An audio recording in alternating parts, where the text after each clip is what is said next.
Hola, buenos días. Bienvenidos a un nuevo capítulo de Con Memoria. Mi nombre, como ya saben, es Pablo Rivas Camaño y me encuentro aquí con nuestro historiador favorito, cómo no, con Guillermo González Donoso. ¿Cómo estamos, Guillermo? Bienvenido a Con Pues, Memoria. muy bien, muy bien. Muchas gracias, Pablo, por la presentación y bueno, contento, ¿no? De poder conversar de las efemérides esta semana. Tenemos unos personajes muy interesantes, ¿no?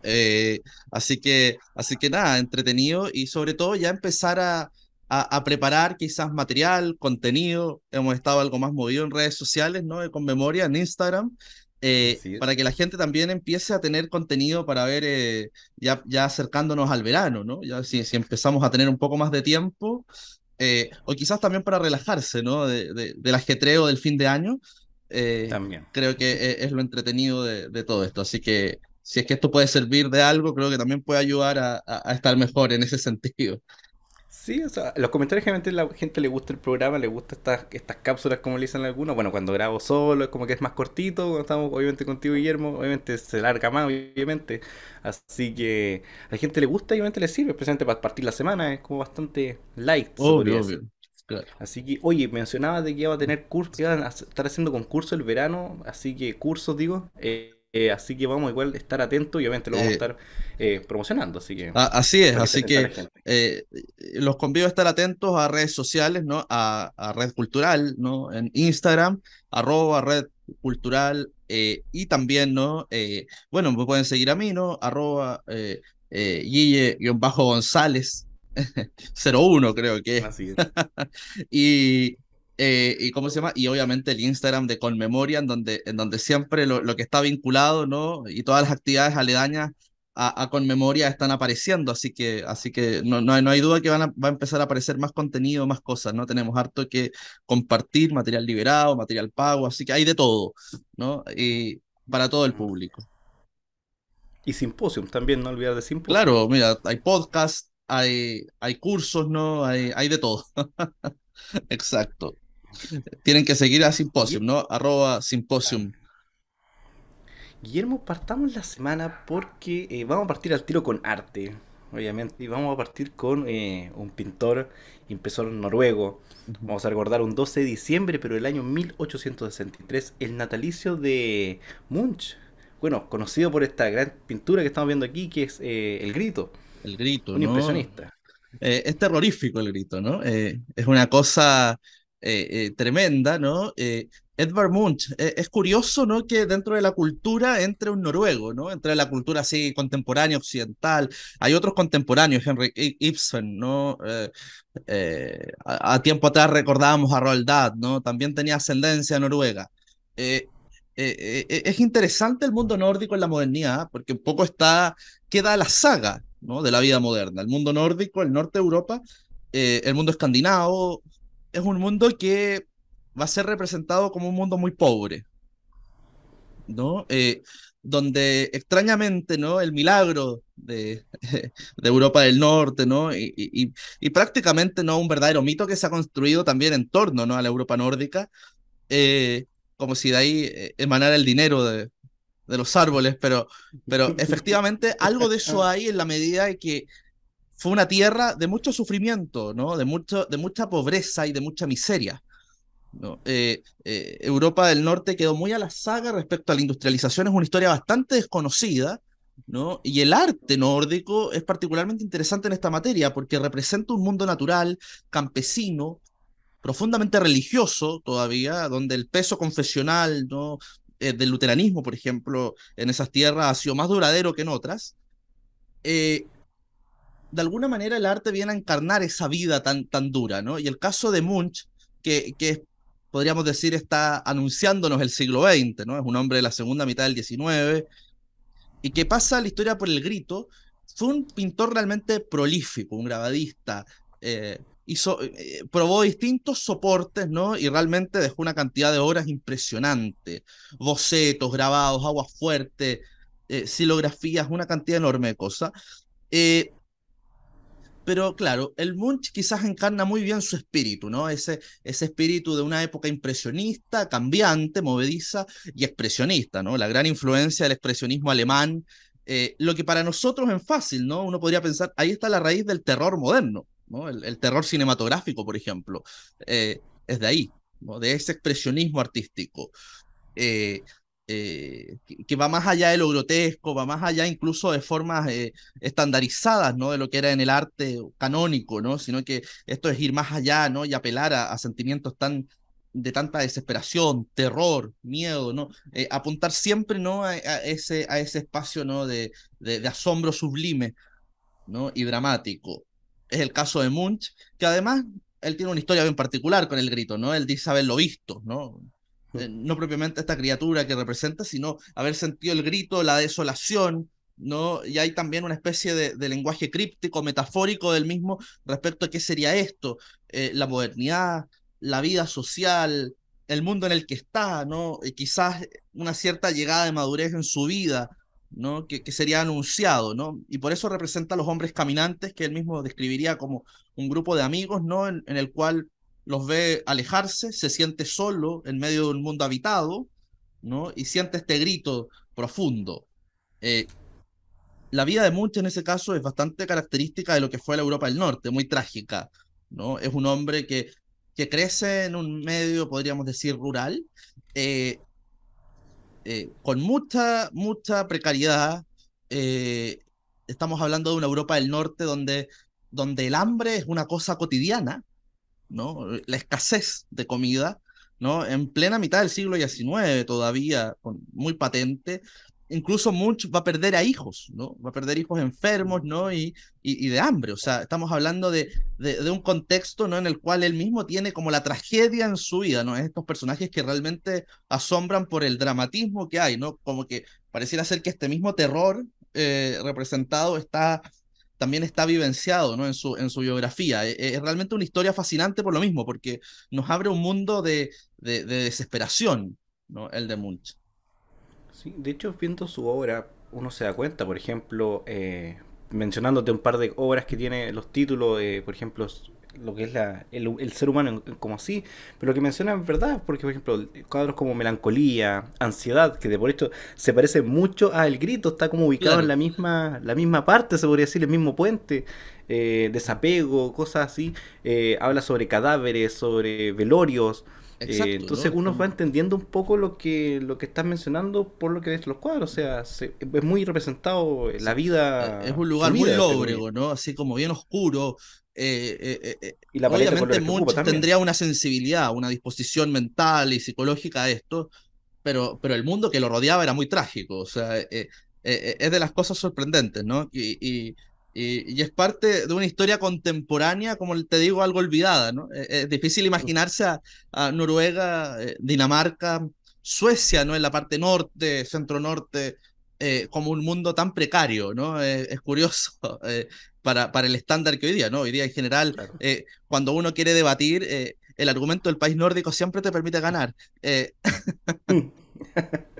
Así Sí, que, siempre el as bajo la manga. claro, Guillermo, pasemos a la siguiente efeméride. Y continuamos obviamente en el mundo del arte. Vamos a recordar un 13 de diciembre, pero del año 1466, la muerte del escultor florentino Donatello. El Donatello. renacimiento hecho persona. Exacto, estamos hablando del 480, ¿no? El 1400, ¿no? Ese arco, como distinguen los italianos, ¿no? Es el padre después de todo lo que va a venir, ¿no? Él está en paralelo en escultura, por ejemplo, que quizás es lo más clave en él, pero obviamente la rama principal o el sueño, ¿no? O de los hombres magníficos que se rodea están más vinculados a la arquitectura. Eh, eh, de alguna manera, él en su época también están contemporáneos Botticelli, por ejemplo, y otros que van a empezar a salir a finales del 480 y ya para luego, ¿no? En el 500, ¿no? Aparezcan ya los grandes, ¿no? Los Leonardo, los Miguel Ángel. Eh, Claro. Estamos hablando del momento quizás también más clásico del Renacimiento, es decir, el momento en que más se sueña con el pasado anterior, ¿no? Con el pasado antiguo, clásico. Es un hombre que se forma, por ejemplo, con Ghiberti, ¿no? La famosa puerta del baptisterio en Florencia, ¿no?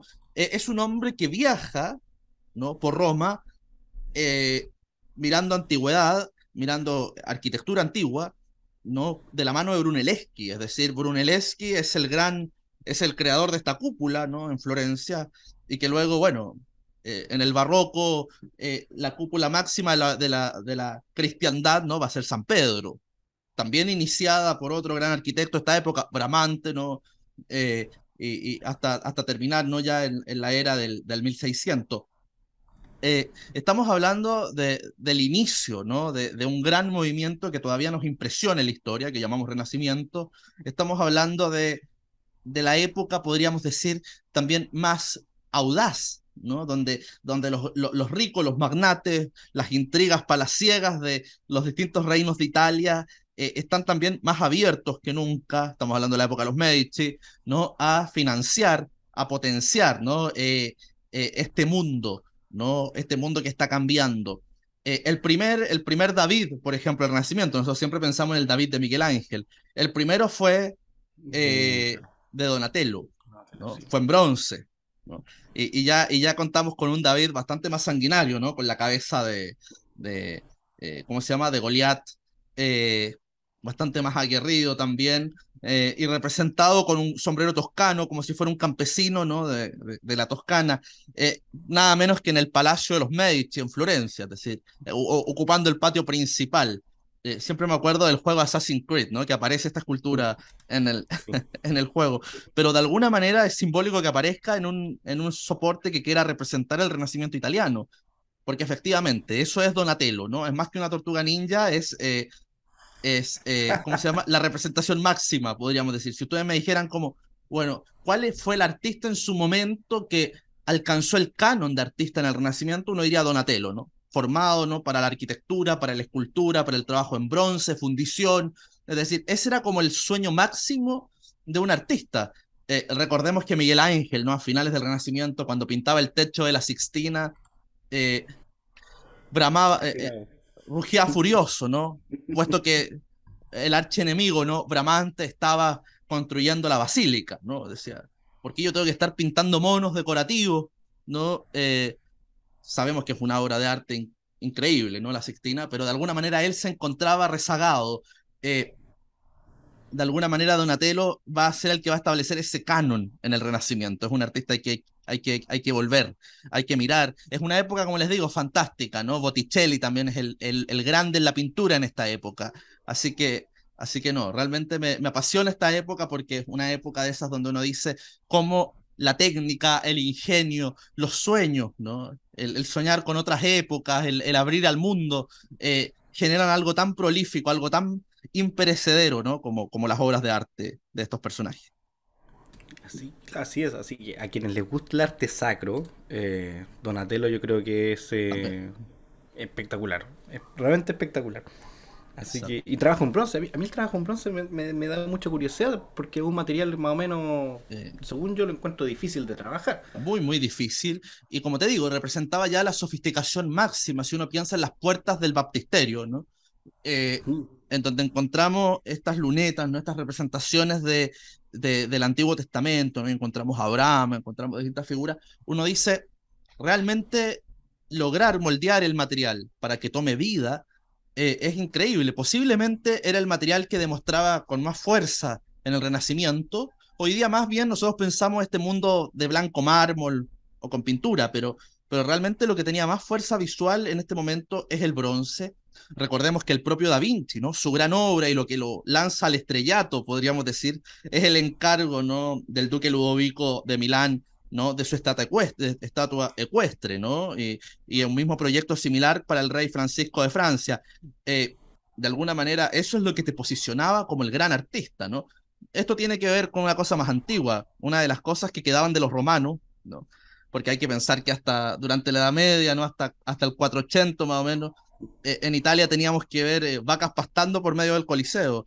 Eh, pero si algo quedaba, ¿no? Y se descubre, ¿no? Y es tan vívido, es la gran estatua ecuestre de Marco Aurelio, que está en bronce, por lo menos. Entonces, mirar una estatua que es de la época de los grandes emperadores, eh, ¿cómo se llama? A caballo, ¿no? De alguna manera la representación máxima, ¿no? En Chile tenemos conflicto con las estatuas ecuestres, pero, pero No lo mencioné.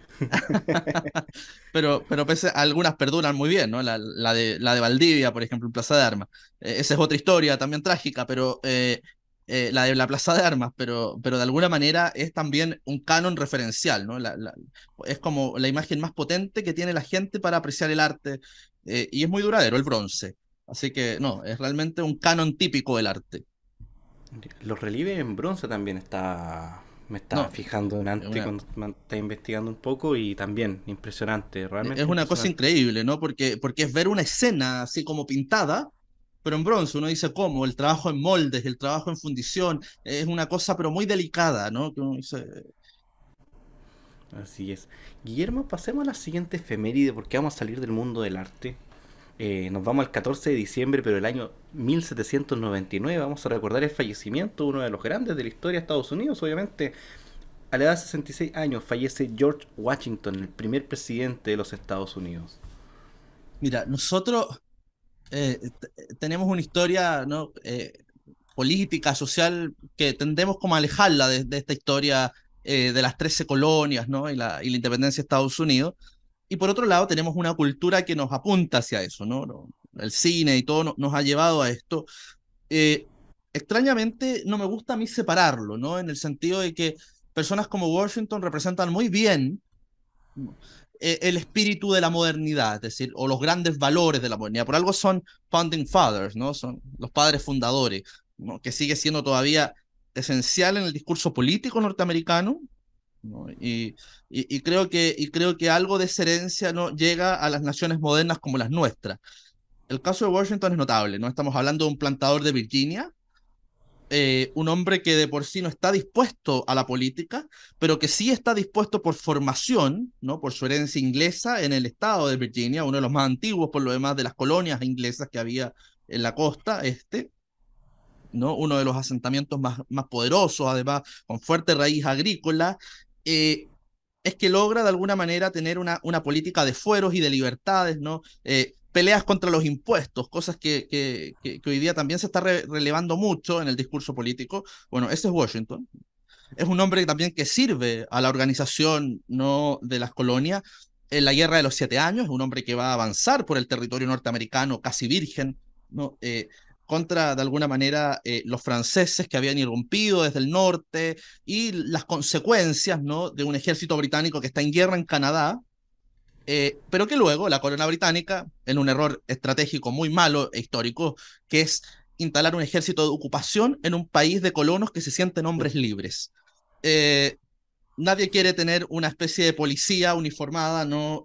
Dirigiendo la vida, ¿no? Y de alguna manera que elimine cualquier capacidad de resistencia. Estos colonos se habían mantenido por siglos fieles a la corona británica, eh, pero de alguna manera para allá, para el siglo XVIII, la guerra internacional, ¿no? La crisis de la corona también, en sí, que necesita impuestos, va a desatar una serie de conflictos, ¿no?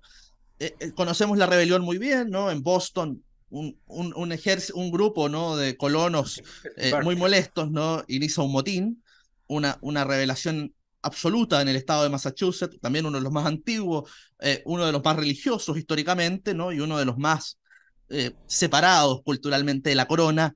eh, pero va a ser Washington quien va a ser capaz de organizar con su autoridad un ejército continental, es decir, un ejército que organice a las colonias prácticamente a las 13, ¿no? Con algunos disensos. Estamos hablando también de una época donde estos procesos se van dando por transición. No es propiamente una revolución. Y finalmente Washington se va a ver inserto en una guerra internacional contra la potencia más grande del mundo ya en ese momento, que es Inglaterra, ¿no? Una potencia incluso recientemente victoriosa, ¿no? Y ese proceso lo va a ir llevando hacia una discusión constitucional respecto a las libertades de los americanos. Esa discusión constitucional lo va a llevar a pensar entonces un modelo de una nueva nación libre, soberana, pero que abraza también una historia larga de libertades en esa tierra que habían establecido los colonos. Washington en ese punto no siempre va a ser la figura moderada, de hecho, en algunos momentos cuando tendrá que ser decisivo va a ser de autoridad, como la Declaración de Independencia, por ejemplo, ¿no?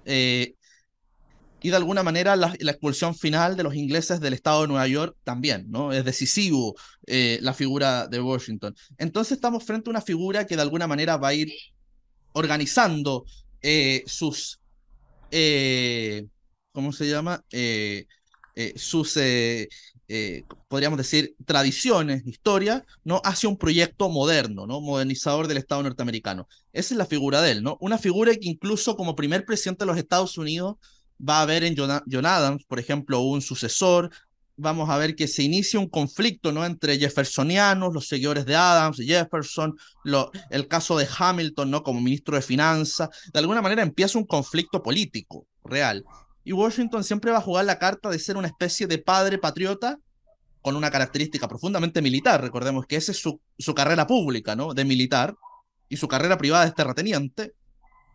Y de alguna manera va a demostrar rápidamente a la República Norteamericana que ésta tiene que sustentarse sobre valores comunes, ¿no? Sobre una especie de consenso universal político, ¿no? Y de ahí viene la política contingente. Él va a representar eso y lo sigue representando porque está en el dólar, porque es como la encarnación de las instituciones que nacen con las 13 colonias, y es realmente una figura notable porque es capaz también de dar articulación real política, él como mediador, como figura de autoridad, como figura de respeto, ¿no? Luego de vencer en la guerra, a un proyecto que de alguna manera queda abierto, ¿no? Estados Unidos tiene esa gracia, ¿no? Que es una república que está abierta, ¿no? A un proceso modernizador constante, ¿no? Es como si este legado estuviera siempre, fuera una llama que siempre se mantiene viva. Eh, bueno, ese fue el proyecto de Washington. Es realmente el representante, sin duda, de la revolución más pacífica y más exitosa, ¿no? De la modernidad.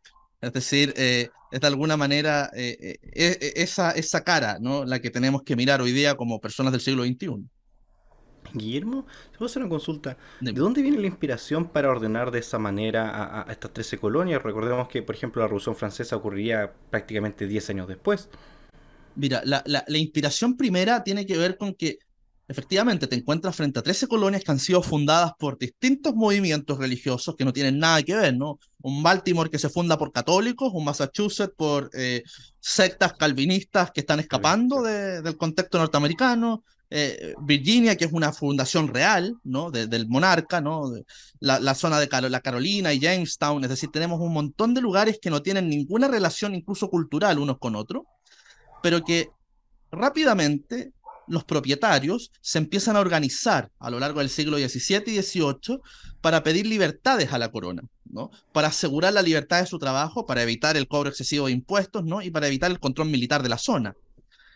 Esa tradición, de alguna manera, va a tomar fuerza en la independencia. Una generación de líderes, ¿no? Pensemos, por ejemplo, el hijo de un inglés como es Benjamin Franklin, ¿no? Que se ha criado en Pensilvania, ¿no? El estado cuáquero por excelencia, ¿no? Y el estado metodista, ¿no? Por excelencia, tiene que entrar a dialogar, ¿no? Con Washington, que es del sur, que es de Virginia, ¿no? Que viene de las plantaciones de tabaco, tiene que entrar a dialogar con gente como Hamilton, que son del norte, y que representan quizás la vanguardia de esto, con los Adams, que son de los más radicales, ¿no? En esta materia, y por lo tanto, majestuosamente, ¿no? La libertad política que se va a dar en el momento independentista va a ser también el motor para decir, bueno, tenemos que asegurar una república en donde todas estas posiciones estén aseguradas. En este caso había un enemigo en común, ¿no? El rey con un ejército de ocupación que era evidente, ¿no? Porque se sentían distintos, que eran extranjeros, ¿no? Miraban como inferiores a los colonos y además les cobraban impuestos, ¿no? Y con bayoneta en mano. Por lo tanto, ese sentimiento, ¿no? De un enemigo frente internacional, ¿no? Frente a, a esta necesidad de libertad por distintas razones de las distintas colonias va a confluir, ¿no? En valores comunes, pero va a tener que ser, reitero, ¿no? Alguien podríamos decir naturalmente, en el buen sentido de la palabra, conservador, en el sentido de que un hombre que venía del mundo privado, ¿no? Que casi por vocación patriótica decide servir al régimen colonial, que es el caso de Washington, ¿no? Y que se ve decepcionado, ¿no? En ese servicio al régimen, que uno dice, bueno, este hombre articula, ¿no? Como una especie de jefe de la nueva nación. Pero fue muy conflictiva esta unión, ¿no? Recordemos que incluso al inicio de las 13 colonias van a haber varias que no van a estar en la declaración de independencia, ¿no? Por lo menos dos. Eh, la antigua colonia de Jamestown, por ejemplo, no se va a sumar inmediatamente, una de las Carolinas, si no me equivoco, y luego, bueno, también la historia de Estados Unidos es una historia larga, ¿no? En el siglo XIX, por ejemplo, respecto a luchar contra la secesión, ¿no? El norte y el sur que van a ir mostrando cada vez más diferencias más profundas incluso. de cultura van a verse enfrentadas en una sangrienta guerra civil, pero bueno, esa ya es otra historia que no es culpa de Washington propiamente tal. Así es. Guillermo, antes de pasar a la siguiente efeméride del 15 de diciembre, un dato extra, era topógrafo, Era ¿sabía? topógrafo, exacto. Era o agrimensor que se conoce, de Sí, hecho en Argentina todavía se conoce como agrimensor, pero era topógrafo agrimensor. desde los Era, 17 años. sí, y de hecho Así que era, era colega mío. sí, la mayoría de las representaciones de Washington en Mont Vernon, que era la plantación de Virginia, lo muestran, ¿no? Con el trípode, Claro, ¿no? con En las su colinas. objeto, con, Buen con dato, el buen temático dato. nivel. Pero yo Así creo que el que, dato en realidad es muy fascinante y Washington siempre se le representó, ¿no? Con la imagen clásica del dólar, pero la otra representación más típica de él es en el porch de su casa, es en medio de la plantación, porque de alguna manera la imagen que los norteamericanos se van a hacer de él rápidamente es la idea de este Cincinato, ¿no? Este general romano de la República, ¿no? Que de alguna manera está arando en su campo y que el deber lo llama, ¿no? Esta imagen como de yo soy un hombre libre, privado, pero que el deber patriótico, ¿no? El común me exige, ¿no? Me necesita y yo tengo que claro, decir sí el a ese llamado. llamado. Esa imagen es muy bonita, ¿no? Es muy valerosa porque es el nacimiento de un patriotismo sano, podríamos decir. Es como el nacimiento de un patriotismo que permite la creación de estos proyectos nacionales. Claro, así es. Guillermo, 15 de diciembre, pero del año 1832, vamos a recordar el natalicio de Gustave Eiffel, ingeniero francés y arquitecto. Obviamente conocido por, ya sabemos, ¿no? Exacto, ¿no? La torre que lleva su nombre. eh, Autores, ¿no? Me acuerdo de Gas, Manet, recordaban, ¿no? Los artistas de la época hablaban de una aberración, la Torre Eiffel. Decían, ¿cómo París puede estar traspasada, ¿no? Por esta torre espantosa? Eh, el caso de Eiffel es curioso, ¿no? Porque Eiffel es de origen alemán muy tempranamente, entonces su afrancesamiento debe ser notorio, sobre todo en el clima de la Tercera República Francesa, donde el nacionalismo es un tema importante, ¿no? Gustave Eiffel es ingeniero, ¿no? Un ingeniero de profesión en la Francia de la época de la Tercera República. Es un hombre que le toca la gran industrialización francesa, la creación del ferrocarril, ¿no? La expansión del ferrocarril en Francia, y por lo tanto va a ser un hombre muy rápidamente lanzado a la vida de las obras públicas, ¿no? Va a presentar proyectos, va a licitar proyectos para donde va a ir demostrando su ingenio, ¿no? Puentes, ¿no? Obras públicas, grandes, ¿no? Espacios de recreo, edificios, ¿no? Y por lo tanto, de alguna manera, va a convertir en un símbolo de la modernización el acero, ¿no? El remache, ¿no? El fierro fundido, ¿no? Es decir, esa imagen de la industria, ¿no? De la modernización, es como hoy día nosotros podríamos pensar el vidrio en los edificios como un símbolo así de un centro financiero y uno dice, oye, aquí estamos en un lugar que está a la vanguardia, ¿no? Material del mundo. Bueno, O el a finales del Santander. siglo XIX era el hierro, ¿no? El ferrocarril ya representaba esa imagen, pero él lo va a llevar a otros elementos, ¿no? A grandes puentes, por ejemplo, grandes obras de conectividad. eh, y la Torre Eiffel es el gran monumento, podríamos decir, para la exposición universal que se preparaba para 1900, ¿no? Una torre mecano que es desarmable, era desarmable, que se erige ahí en el campo de Marte, ¿no? A orillas del Sena, y que de alguna manera va a ser vista por todo París y se convierte en este símbolo. Recordemos, por ejemplo, que para esa exposición, debajo de la Torre Eiffel, estaba la exposición de Chile, ¿no? De hecho, así de Mm. increíble. Era más modesta la exposición chilena, pero tenía una ubicación privilegiada, ¿no? También nosotros teníamos una obsesión por estar en el centro del mundo en ese momento, ¿no? Que, por ser alejado. Buenos Aires hizo uno de los pabellones más grandes de la exposición argentina. Por lo tanto, va a ser un símbolo de modernidad. Lo interesante es que la Torre Eiffel va a tener mucho reclamo porque se va a empezar a quedar ahí. El Ayuntamiento de París va a decir no desarmarla todavía. Los artistas van a enviar una declaración, ¿no? Hablando de la aberración. Además, estaba en un barrio que era considerado de clase alta, ¿no? Era un barrio prestigioso, cercano al Orsay, ¿no? Frente al Trocadero. Por lo tanto, era un barrio que ya empezaba a molestarle al público, la torre. Además, era un lugar atractivo turístico para el pueblo, ¿no? La gente llegaba a verla en masa, como pasaba con el Palacio de Cristal en Londres. La gente iba como a visitar esto y a hacer picnic abajo, y eso también empezaba a molestar, pero va a ser con la Primera Guerra Mundial, en donde el aeroplano y la necesidad de radio, ¿no? Van a posicionar a Torre Eiffel como una antena. Además que eh, cuando el ejército alemán se encuentra a pocos kilómetros del cerco de París, ahí se va a establecer un lugar de trinchera, ¿no? Una especie como de atrincheramiento para proteger la torre, la antena, ¿no? Y el pueblo va a empezar a mirar este lugar como un lugar icónico de la nación francesa. Aquí es donde resistimos, ¿no? Y esta es la torre que marca la ubicación de París, ¿no? Esa imagen va a ser duradera y hasta el día de hoy, ¿no? Se va a convertir en el ícono de lo francés, de lo parisino, ¿no? Prácticamente la ciudad está marcada por eso y es muy curioso, ¿no? Que un personaje emprendedor como Eiffel haga esto. De hecho, era tal la necesidad de representar el mundo moderno a través de la obra de Eiffel que nosotros tenemos, por ejemplo, lugares como la Estación Central, ¿no? Que siguen el modelo de los talleres de fundición Eiffel, pero no es propiamente Eiffel, pero sí tenemos lugares que sí lo son, ¿no? Por ejemplo, la Catedral San Marco de Arica, ¿no? La aduana de Arica, por ejemplo, una ciudad que nosotros teníamos que repoblar a finales del siglo XIX, comienzos del XX, ¿no? Que estaba en un lugar de soberanía conflictivo para Chile. Claro. Bueno, había que llevar la modernización de mano del Estado chileno.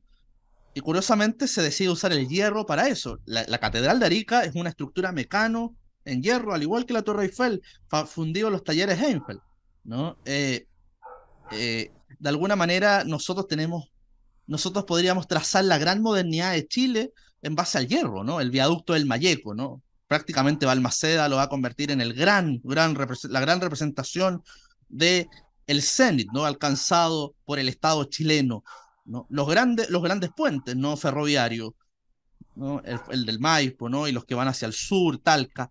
El mismo ferrocarril representa aquello, pero también Claro. estructuras como mercados, las estaciones de tren, ¿no? Vienen a representar esos lugares donde se le dice a la sociedad, es aquí la modernidad, ¿no? Hacia allá vamos, ¿no? Estamos de alguna manera pisándole los talones.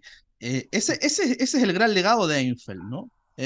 Es un proceso también de democratización, ¿no? Las estaciones de tren, el ferrocarril, las iglesias, las bodegas, todo eso también es una representación de la democratización de la vida moderna, es decir, esto ahora es para todos, ¿no? La Torre Eiffel es un lugar que todos pueden ver, todos pueden ir a visitar, le pertenece a todos. Eso fue lo que molestó a un grupo en algún momento, ¿no? Claro. Pero sigue siendo así, ¿no? Y en el siglo XXI la gente viaja para ver estos monumentos, ¿no? Y estar ahí. Mencionaste el viaducto Mayeco. Hay mucha gente que cree que el viaducto Mayeco ocupa un diseño de Eiffel, pero no, de Sí, hecho no es así. no es así, es otro taller. De hecho, me parece que es del competidor, no recuerdo en este momento el nombre, pero el viaducto Schneider realmente, creo que era. claro. Eh, y si no me equivoco, también las estaciones en Santiago siguen ese modelo. También es un taller de fundición, hay que decir que Eiffel no estaba solo, ¿no? Él no creó una industria que él ya llevaba, sino que aquí había mucha competencia, ¿no? Los primeros trabajos en hierro son en Inglaterra, de hecho, la industria ferroviaria inglesa, Claro. ¿no? De hecho, estos tipos de puentes siguen más bien ese modelo.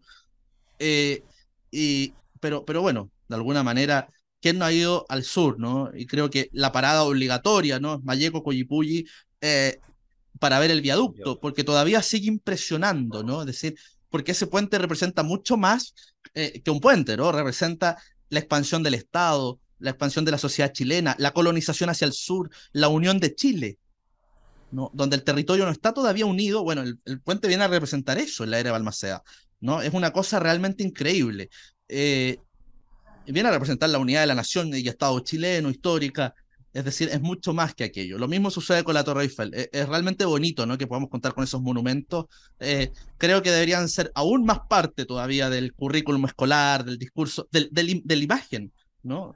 Cuando Claro. hablemos de Chile deberíamos mostrar también esos monumentos como una imagen de lo que es la nación chilena. Así es. Bueno, hay mucho. Por ejemplo, el tema ferroviario. La semana te había preguntado por el tema ferroviario, porque cerca de Marchigua hay harto vía túneles abandonados, otros que están Sí, sí. entre comillas, están hechos museos, estaciones, otros no. Entonces, claro, representa eso, especialmente en esa época que era...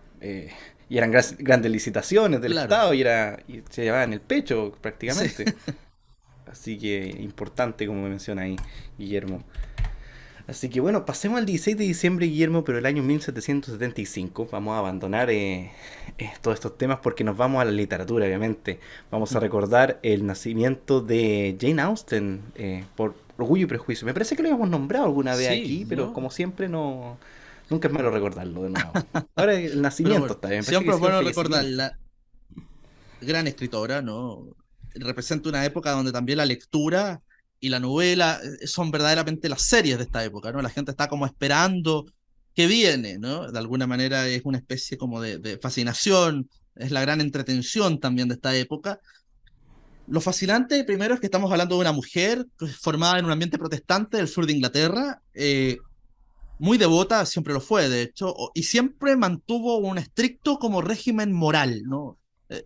Eh, esa comprensión pietista cristiana originaria en ella está en su obra, ¿no? De hecho, los conflictos morales son la base, ¿no? De su literatura, es decir, los títulos lo dan así, ¿no? Orgullo y prejuicio, ¿no? Persuasión, ¿no? De alguna manera se establecen momentos de conflicto, ¿no? Que tienen que tener una salida en esta trama de personaje. Obviamente el gran estilo sensible de Jane Austen es mucho más que eso, ¿no? Encontramos una sensibilidad estética superior, encontramos también una profundidad de personaje, eh, de alguna manera también la creación de ciertos arquetipos de personas, eh, en general es muy entretenida, ¿no? Y por eso se representa mucho en el cine, ¿no? Porque también tiene Sí. mucha vigencia. Tiempo atrás me tocó ver un musical, por ejemplo, de Persuasión que era totalmente actual, con personajes modernos. Eh, eh, o sea, era una obra de teatro, en realidad no era un musical, porque no cantaban, había música. Ah, Eh, pero ahora que recuerdo, pero me llamó la atención eso, ¿no? Que era un tema que podía ser un tópico totalmente contemporáneo, es decir, podía haber sido un adolescente cualquiera. Eh, la protagonista. Es el caso de Austen. Realmente ella ha generado una Austen manía, ¿no? El fanatismo por Jane Austen es increíble, ¿no? Es una cosa así. La gente va a visitar su casa en los Cotswolds, la gente va a visitar los lugares en los que estuvo en Bath, en el sur de Inglaterra, es decir, es un personaje que causa mucha fascinación. Está en la libra esterlina, ¿no? Es como un símbolo también de la cultura claro. británica expandido por el mundo y por lo tanto es un personaje que yo creo que viene a reavivar no solamente la imaginación, sino también el sentido moral de muchos de sus lectores. Siempre ha tenido más lectoras porque tiene un particular interés por las protagonistas femeninas, ¿no? Hay una cierta simpatía hacia ese lado, pero realmente el mundo que ella representa es un mundo abiertamente moderno y por lo tanto eso también lo hace muy vigente, ¿no? Los problemas que hay ahí, los tópicos que ahí salen, como te decía, son siempre reavivables, ¿no? En nuestra vida. Así que no, es una autora infaltable y yo les recomiendo, ¿no? Ver en la descripción de este video que les vamos a compartir una clase totalmente liberada, ¿no? De un ciclo de literatura inglesa que hizo Magdalena Mervilá y la clase de Jane Austen está completa, así que para que la vean en el link, está en un link de YouTube. Es realmente, lo pueden encontrar también en el canal de YouTube de la Red Cultural, porque es realmente una clase entretenidísima, porque no solo explora las novelas, es una gran introducción, de hecho, para leer a Austen, para quien no ha empezado, pero también es una gran introducción para comprender el fenómeno de Jane Austen en la actualidad, ¿no? En el siglo XX y el XXI. Y él me mencionaba de que, obviamente, poniendo en contexto la época en la que ella escribe, yo creo que, me parece que lo hemos mencionado, pero obviamente yo creo que hubiera traído algo de polémica. O quizás, porque me parece que tampoco usaba su nombre, ¿o no? O estoy Exacto. confundiendo de escritora. En algunos momentos escribió con seudónimo, ya al final era conocida, ¿no? Y ciertos círculos ya la frecuentaban. Eh, Siempre fue reconocida, podríamos decir, en un ambiente más, más liberal, ¿no? Como se dice en Inglaterra, más progresista en ese momento eh, porque de alguna manera no solamente discutía cosas muy abiertamente, como el rol de la mujer, ¿no? Fue una gran lectora, por ejemplo, de autores polémicos en su momento, ¿no? Mary Wollstonecraft, la mamá de Mary Shelley, por ejemplo, que fue una de las primeras feministas, ¿no? Vindicación de los derechos de la mujer. eh, es un texto muy temprano en esta materia que nace en Inglaterra. Ella fue una gran seguidora de aquello. Eh, pero claramente también hizo, podríamos decir, discusiones muy muy tempranas, ¿no? Que recién vamos a ver a finales del siglo XIX respecto a una cierta hipocresía social, ¿no? En la sociedad que se está conformando, esta Inglaterra que se está modernizando y que se sabe pionera del mundo, ¿no? Su sociedad también tenía grandes contradicciones que ella hace notar. Eh, y por lo tanto, sí, ¿no? Estamos también frente a una autora que de alguna manera nunca tuvo, siempre tuvo esa rebeldía intelectual, podríamos decir, ¿no? De pelear, ¿no? Contra una cierta como inmovilidad, ¿no? Que tiende a haber en los grupos humanos. Así es. Guillermo, hablaste de inmovilidad, quedarse quieto. Porque lo que vamos a hablar ahora es gente que no le gustaba quedarse quieta. Vamos a pasar a la siguiente efeméride porque el 17 de diciembre, pero del año 1903, los hermanos Wright logran hacer su primer vuelo en un avión a motor. Esto fue en North Carolina, Carolina del Norte. Estamos, no, Algo yo polémico, encuentro, sí. así es, ¿no? Pero estamos frente, ¿no? Podríamos decir, ellos son la encarnación, ¿no? 1903 de un sueño largo, ¿no? En la humanidad, que es querer volar, ¿no? Es decir, esto está desde el mundo griego en adelante, ¿no? Es un sueño muy, muy eh, antiguo. Eh, Ellos logran, de alguna manera, pilotear un primer proyecto de biplano, ¿no? A motor, ¿no? Eh, no es el primero propiamente en volar, ¿no? Ese es el caso, ¿no? Del brasileño Santos Dumont, eh, pero de alguna manera ellos logran, ¿no? Establecer lo que más costaba del vuelo, ¿no? Y quizás por eso también lo recordamos, que es mantener el control de la nave, lo que se llama también el control de viraje, ¿no? Y por lo tanto, esa sí va a ser la primera muestra, ¿no? En el vuelo de diciembre de 1903 de los hermanos Wright, ¿no? Realmente los procesos de impulsión, de vuelo, ¿no? Incluso desde el siglo XVIII, el uso eh, de gas, los globos aerostáticos, ¿no? Tenemos una cierta tradición. Algunos se fascinan con los dibujos de Da Vinci, ¿no? Y algunos ejemplos Sí, anteriores. como Claro, helicóptero. Prácticamente el helicóptero. exacto, ¿no? Ese sueño es muy antiguo, ¿no? Y interesó a la física y a la ingeniería muy tempranamente. El caso de los hermanos Wright en el fondo tiene que ver con ese control, ¿no? De estabilidad de la máquina que no se había logrado y que logran mantener, ¿no? Y que logran realizar un viraje efectivo con un aterrizaje muy, muy costoso, o sea, muy, muy dificultoso, ¿no?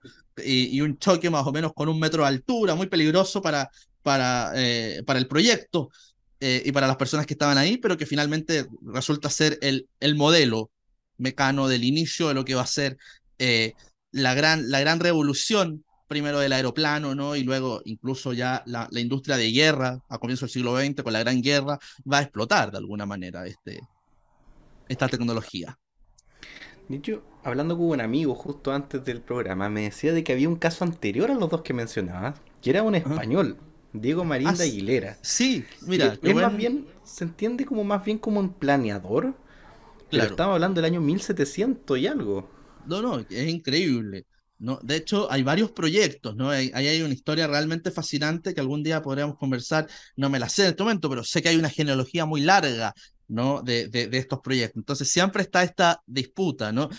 Hoy día, cuando hablamos de los hermanos Wright, como te digo, tiene que ver con el control de viraje. Siempre se dice, ellos Claro. lograron que el motor, ¿no? De alguna manera pudiera establecer un control de fuerza y velocidad, ¿no? Con el biplano que permitiera eso. Y de alguna manera es el inicio del control de la máquina ya de manera mecánica, ¿no? Eh, Y también de la patentación, algo muy estadounidense Muy también. estadounidense. Estamos en Invento, la patentado. 1903. Es la locura de las patentes, es decir, es la época de los inventores, es la época de hombres muy exitosos, estamos hablando de Thomas Alva Edison, ¿no? Henry Ford, Chrysler, es decir, estamos frente a figuras que van a lograr ser pioneros en la industria moderna, pero que parten siendo hombres de patentes, siendo hombres inventores, siendo hombres que están siempre probando modelos, ¿no? Y que de alguna manera están buscando en la legislación asegurar el mérito de aquello, ¿no? Y ahí empiezan esas polémicas tan antiguas, el teléfono, eh, y figuras, ¿no?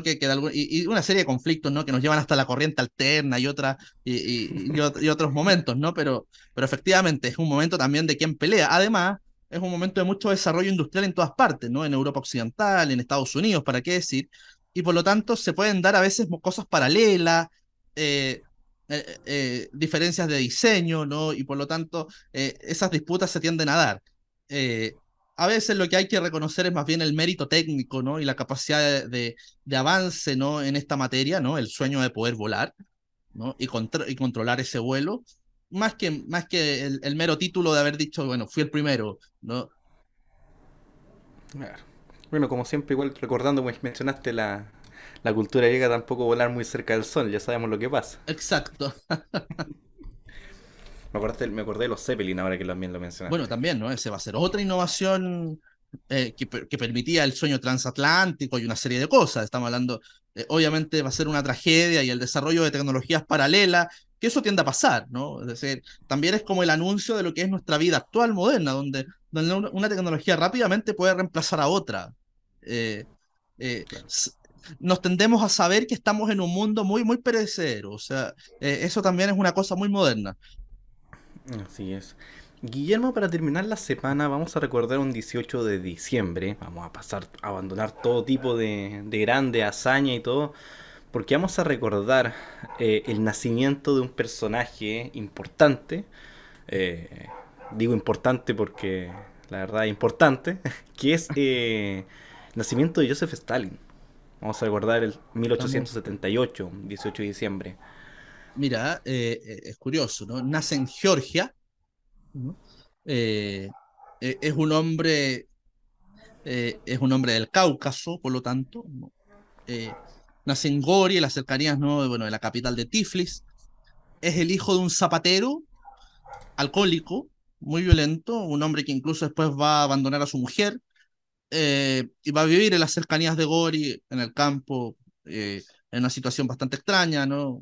Un hombre muy, muy inestable, y una mujer no devota a la ortodoxia, que nace de alguna manera en una provincia alejada y pobre como es Georgia del Imperio Ruso, igual de violenta que el padre en algunos casos con los hijos. Ese va a ser el caso de Stalin, ¿no? Que va a estar marcado muy tempranamente por la viruela, ¿no? La enfermedad, la pobreza era una cosa constante.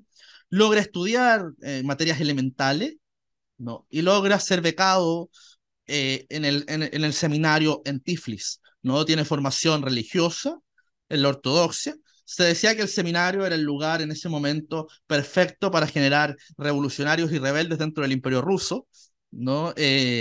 Parece que fue el caso, ¿no? Porque se va a convertir Stalin rápidamente en una especie de agitador violento, ni siquiera daba para revolucionario, muy tempranamente no demostró un interés intelectual. Eh, lo interesante es que a lo largo de su vida, muy joven, sí va a empezar a virar hacia una intelectualización de su modo violento, ¿no? Es lo que lo hace un personaje temible. Nos han enseñado que Stalin era un monstruo, sí, pero un monstruo, pero muy sofisticado. Más sofisticado de lo que nos gustaría pensar, ¿no? Las últimas grandes biografías de Stalin nos muestran que era un gran lector y fue un hombre que supo manejar la cultura, ¿no? Las artes, el discurso público, con una capacidad única, es decir, tenía una capacidad de manejo de las sutilezas de sus mundos que los supo controlar a su favor. Eso le va a permitir, ¿no? Alcanzar el cargo de secretario del Partido Comunista, ¿no? De alguna manera la más alta magistratura dentro de la jerarquía de la República, dentro de la Unión Soviética, perdón. Es un hombre que hace carrera, primero al alero de una serie de agitadores, ¿no?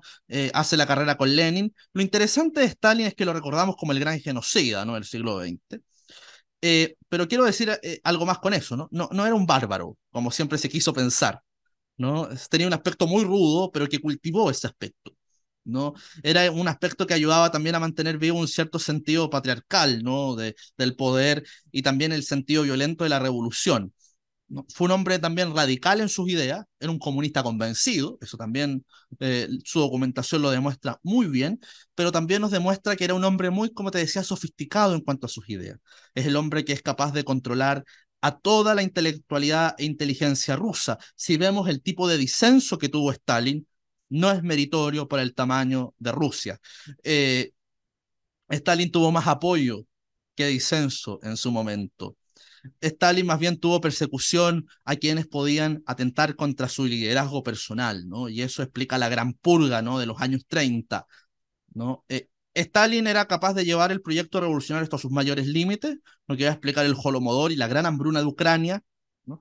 Iba a explicar cientos de campos de trabajo y de muerte, ¿no? En Siberia, convierten a Rusia en un país lleno de fosas comunes y en un país no totalmente policial y aterrado, ¿no? Un país, como dice algún autor, donde todos susurraban, ¿no? Un país donde no hay palabra. Stalin tuvo esa capacidad y para eso hay que ser un hombre muy, muy inteligente. Es decir, eh, Stalin no era monstruoso como nos hubiera gustado pensar. Hay una película, por ejemplo, que se llama La muerte de Stalin, que está en Netflix, que es una comedia. Lo entretenido de esta comedia, de hecho, fue una obra de teatro inglesa. Lo entretenido de esta comedia es que todo pasó, no es una representación. Te muestra los hechos de qué hicieron los jerarcas rusos a la hora de que muere Stalin y que agoniza, de hecho, en su cama. No está Mm, muriendo, ¿qué va a pasar con la Unión Soviética? Y todo lo que hicieron ahí, los asesinatos, las persecuciones, todo, usar el aparato de represión de Stalin en contra de los políticos, destruir prácticamente el país entero a cambio de obtener el poder, bueno, eso fue lo que pasó. Eh, Eso es lo increíble de la historia, que la historia es más increíble que cualquier ficción. Eh, Ese fue Stalin, ¿no? Stalin fue realmente una figura que que llevó al límite, ¿no? Llevó al límite no solamente eh, sus ideas, ¿no? Más enrevesadas, ¿no? Con sus traumas, sino también fue un hombre que llevó al límite técnico su ideología, es decir, hizo lo que hizo porque podía hacerlo, ¿no? claro. Es lo horrible de Stalin, del nazismo, por ejemplo, también, ¿no? Porque Eh, está el poder y está la capacidad ahí, o sea, sí, es venir y usarlo. claro. Eso es lo horrible. Stalin tiene mejor fama histórica, irónicamente, ¿no? Porque Stalin posiciona en la historia a los rusos en en una posición muy incómoda. Es decir, él es el padre de la industria moderna rusa, él es el padre del gran salto modernizador de convertir esta sociedad agraria y de siervos, ¿no? En la industria que fue la Unión Soviética, en la fábrica que fue, ¿no? Que logra vencer el fascismo y el nazismo en el año 45, pero de alguna manera también es el culpable de millones de muertos y por lo tanto es una contradicción que también lo hace de alguna manera un elemento vigente del discurso histórico, no está aniquilado como los nazis y esas cosas, ¿no? De hecho, hoy día la Rusia nacionalista, una Rusia decadente, militarista, por ejemplo, una de las figuras que consideran más populares, históricas de la historia reciente rusa, es Stalin. O sea, nosotros en Occidente hablamos de que era un criminal y era un bárbaro, y vemos documentales espantosos en History Channel, eh, pero el mundo en general y gran parte de la población tiene esa simpatía. Lo mismo podemos pensar para sociedades como la China comunista, donde mira Mao, por ejemplo, que, Claro. que era otro loco de envergadura, ¿no? También cada vez con mejores ojos. Por lo tanto, son sujetos que la historia, extrañamente, ¿no? Va a ser más benevolente de lo que creemos, por lo que te decía recién. Eran personajes más sofisticados, ¿no? De lo que de alguna manera se nos ha dicho. Ese es el problema de las caricaturas en la historia. Eh, de hecho, yo tiempo atrás hice una clase sobre Stalin, ¿no? Así que espero ver esta semana si es que la podemos liberar por YouTube, porque considero que fue una clase que traté de abordar ciertos aspectos que no se hablan mucho en los documentales. Por ejemplo, la vida familiar de Stalin, pero en el sentido de cómo eso influye en la vida política de él. El aspecto más bien sensible, incluso literario de Stalin, ¿no? Que lo va a ser un hombre que va a ser capaz de comprender cómo llevar la represión de la cultura casi sin que la cultura se dé cuenta, Hmm. ¿no? Va a tener esa habilidad fantástica, ¿no? O sea, era un genio del poder. Eh, Apenas tengamos liberada esa clase en YouTube, por favor llamo a nuestra gente a que estén viendo nuestras redes sociales, ¿no? Y Excelente. perdón, sin memoria, iba a decir. Yo me estoy quedando sin memoria. Nuestro programa con memoria, ¿no? Que tiene el proyecto contrario a eso.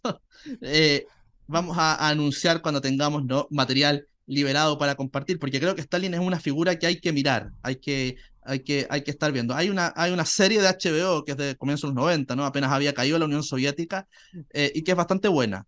Es bastante buena en esa materia, y también nos muestra a un Stalin que era un personaje bastante más enigmático, ¿no? De lo que nos podemos imaginar.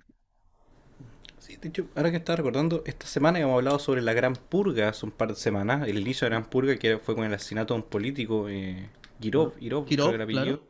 Y la semana pasada habíamos hablado del autor de Archipiélago Gulag. por ejemplo, ¿no? Así Solzhenitsyn, y que, estamos hablando frente a un hombre que es capaz de hacer todo eso con la venia de la opinión internacional, ¿no? Partamos de eso. ¿no? Con visitas de la Cruz Roja y de visitantes extranjeros incluso a la Ucrania que murió de hambre, y eso no se vio o no se quiso ver, ¿no? Con juicios políticos falsos, ¿no? Con censura extrema, con la degradación máxima de las personas, o sea, ahí hay toda una historia increíble de la cultura, ¿no? No solamente personas notables de la época del estalinismo como Máximo Gorki, Pasternak, ¿no? Doctor Chivago, sino figuras como Ana Akhmatova, por ejemplo, van a terminar totalmente anulados, ¿no? Stalin, más que las fosas comunes, tenía una cierta capacidad o una preferencia por hacer totalmente insignificante los discursos de las personas. Eh, Claro. Nos demuestra de alguna manera hasta qué punto es capaz de llegar el Estado con su maquinaria, ¿no? Puesta a disposición de estas ideas perversas. Eh, Así que no, es realmente un personaje al que hay que volver porque, como digo, gran parte, ¿no?, de la vida moderna está cimentada, ¿no?, bajo el proyecto utopista de figuras como Stalin. Es la gran vergüenza, ¿no? Es la gran carga que tenemos que soportar las sociedades modernas, ¿no? Sabernos que somos capaces de eso. Eh, es realmente una reflexión que da para mucho esto, ¿no? Pero que nos hace pensar la historia también con una distancia increíble. Nada menos que en Chile, por ejemplo, Stalin era una figura celebrada, incluso después de muerta. Sí. De Eh, hecho, justo quería tocar ese tema, o sea, para no alargarnos mucho, pero no, no, pero ¿cómo estos grupos, estos sectores logran tener personajes tan polémicos como Stalin, Mao, ujú, eh, ¿cómo se llama? Pol Pot, por ejemplo, por también? ejemplo, Y por otro lado, mencionamos a Washington y que, por ejemplo, es tan polémico que, por ejemplo, cuando empezó, obviamente, con ujú, sus tierras y todo, tenía esclavos. claro, 20 esclavos creo que tenía, entonces, sí, sí, cancelarlo por un lado, pero a sí. Stalin por otro lado celebrarlo, o sea, qué facilidad hay del manejo Es del una cosa discurso. realmente increíble y tiene que ver también cuando eh, es lo increíble de los totalitarismos en general, ¿no? Cuando pensamos en la Alemania nazi nos parece una cosa un poco ridícula, ¿no? Vemos gente uniformada que decía discursos muy enojados en alemán y que llamaban casi como a vestir de traje tirolés, ¿no? Y a beber cerveza. Entonces decimos, bueno, esto es gente bárbara, pero se nos olvida el aspecto sofisticado que tenían estos regímenes, ¿no? Que esta era gente seria, que era gente que tenía relaciones diplomáticas internacionales, que tenía libros, que tenía cultura, que hizo cine, ¿no? Eso fue la Unión Soviética, es decir, gente que fue capaz de captar la cultura, las élites políticas. Los franceses de los años 30 en París estaban fascinados con lo que se estaba haciendo en Rusia. Y lo único que sabían era que era una Rusia cerrada, que no se sabía mucho lo que estaba pasando, pero ellos decían, bueno, ahí se está haciendo la revolución. Qué cosa más fantástica. Por lo tanto, eh, para que tú veas, ¿no? Una parte horrorosa, ¿no? Del totalitarismo es eso, ¿no? Es la capacidad de decirle a las personas, esto es la vanguardia del mundo, esto es lo mejor, ¿no? Eh, y tendemos a creerlo. Es como nos posicionamos frente a estas situaciones. Es realmente es una lección de historia increíble, ¿no? En el sentido que decir, bueno, de cómo Evitarlo, no tomarlo como manual de instrucciones. no, bueno, y sobre todo, bueno, también tenerle miedo a la utopía, ¿no? Tenerle miedo a cierta filosofía de la historia, porque es muy fácil caer en el discurso político de decir, mira, eh, ¿qué es una persona? ¿No? Al lado de todos los sueños que podemos alcanzar. Eso que nos parece algo como que uno podría ser un loco, en realidad las personas somos muy tendientes a eso, a supeditar nuestra moral y nuestros valores a sueños mayores que nosotros. Stalin es una buena lección de aquello. Así es. ¿Qué personaje para terminar la semana, Guillermo? Sí, increíble, ¿Qué ¿no? quieres Ayuda que a agregue? pensar. Así que apenas tengamos material de esto y podamos profundizar el tema, lo vamos a estar compartiendo por con memoria en Instagram para que nos estén viendo. Así que invitadísimos, bueno, y muy Excelente. agradecido, Pablo, de esta conversación. Ya, como siempre, Guillermo, ha sido un gusto este programa, así que bueno, recomendarle a la gente que vea la descripción del programa, atento a las redes sociales y obviamente muchas gracias por ver el programa, dejarle el like y al espacio que nos da, como siempre, aquí el Nacional Libertario para poder hacer Exacto. este programa. Y a Red Cultural, obviamente, Guillermo, por el material, pues si Por el es material, material, ¿no? exacto. Para que estén Eso es atentos, ¿no?, a la importante. descripción y como les decía, al Instagram con memoria. Y bueno, desearles una muy buena semana a todos, ¿no? Y muchas gracias, Pablo. Así que no hay de qué. Así que Guillermo, gracias a ti, gracias a toda la gente y nos estamos viendo la próxima semana. Me estoy quedando sin luz, así Sí. que chao, chao. Igual, Chao chao, Guillermo, chao. que estés muy bien. Chao, Igual. chao.